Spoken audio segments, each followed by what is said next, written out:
House, Rhoda! Hi there friends, welcome back to Conquering Your Commander. It's me, MTG Ducky. I'm back and ready to rock the world of Magic the Gathering. I'm glad you all enjoyed my Krenko video, but this week we'll be looking at another tribe, so you might as well call me Khaleesi, because I'm about to own these dragons. This is Scion of the Ur-Dragon. Scion of the Ur-Dragon costs 1 white, 1 blue, 1 black, 1 red, and 1 green. He's a 4 power, 4 toughness dragon avatar creature with a pretty amazing activated ability. For only 2 mana, we get to search our library for any dragon card and toss it to our graveyard.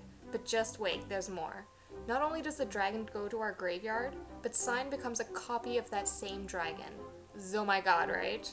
This allows for some pretty brutal combat tricks and blowouts. He's a dragon that tutors for dragons, wants us to play dragons, and lets us get every color of dragon in the game. It's like a dragon rainbow. Dragon.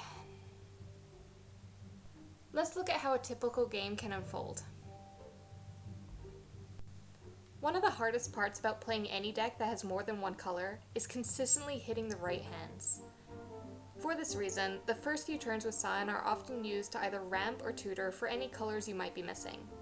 5-color decks are nefarious for having extremely expensive mana bases, and most of the time you'll see a deck running all of the shock lands, dual lands, and fetch lands the person can afford.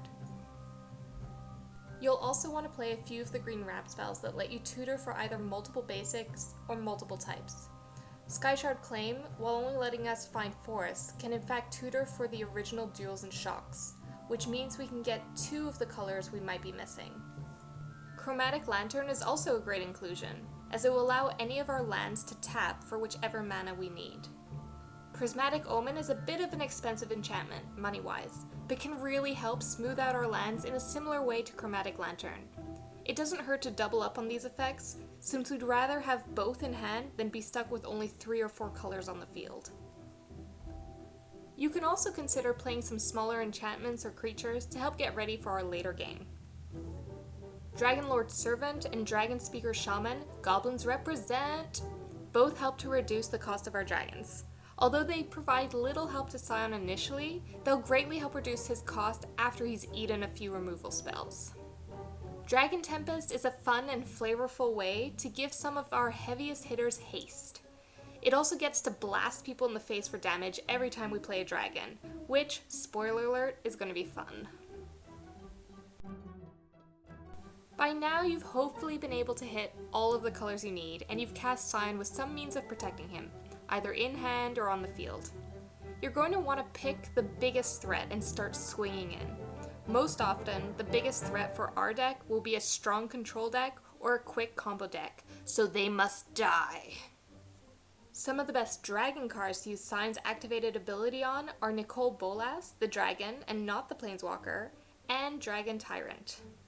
Nicole Bolas can completely destroy an opponent's hand, which is super relevant when we're taking away those valuable counters or combo pieces from our main threats. Dragon Tyrant is just a great way to completely devour someone without any flying blockers.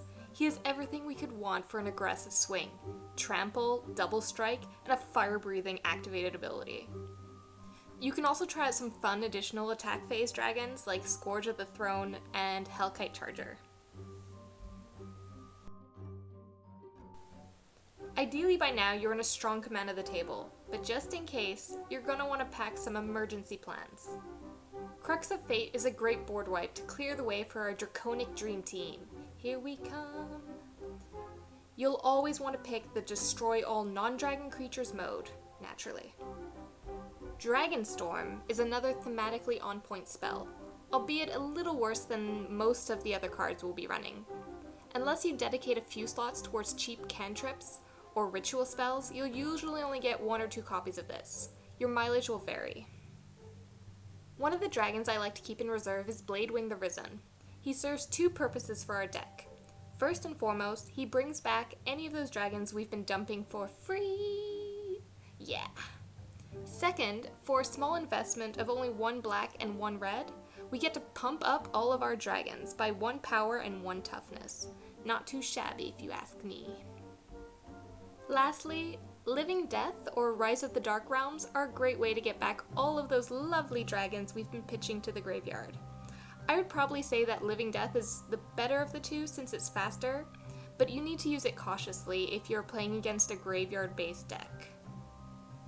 So my friends, that's how you can win with Scion of the Ur-Dragon. Now let's take a quick look at a few notable cards that are worth considering for the deck. Atarka, Worldrender, and her brood all have fun effects that occur when we swing with the dragon. The more dragons we swing with, the more of these effects we get. Seems pretty fair. I'd say Atarka and Silumgar are probably the best of the 5. Utva Hellkite makes dragons every time a dragon we control attacks. Yep, not sure what else to say about that. Sarkhan Unbroken is just another fun, flavorful card for the deck. He ramps us a bit and gives us a card. He can make a dragon, and his ultimate is basically a supercharged version of Dragonstorm, without needing to cast a bunch of spells. Scourge of Valkas is another fun way to get some damage in if we can't attack with our dragons for whatever reason. The longer he stays on the field and the more dragons we play, the more damage he'll do. Oh yeah! Sarkhan's Triumph is a great way to tutor for a dragon we want to our hand, but use it carefully. Scion's ability only works with creatures in our library, so be sure the one you tutor for isn't the one you're going to need later with Scion. Finally, Haven of the Spirit Dragon is a great rainbow land for our deck that can also act as a way to save a dragon from any graveyard hate we might encounter along the way. I hope you all had as much fun watching this video as I did recording it. I hope to do some more in the future, but we'll have to see if I can find the time. I tend to be a bit of a busy lady. Like MTG Mazda always says, thank you all for watching, and be sure to like, comment, share, and subscribe. I'm always looking for feedback, so please leave me some comments down below. See you next time. Bye-bye.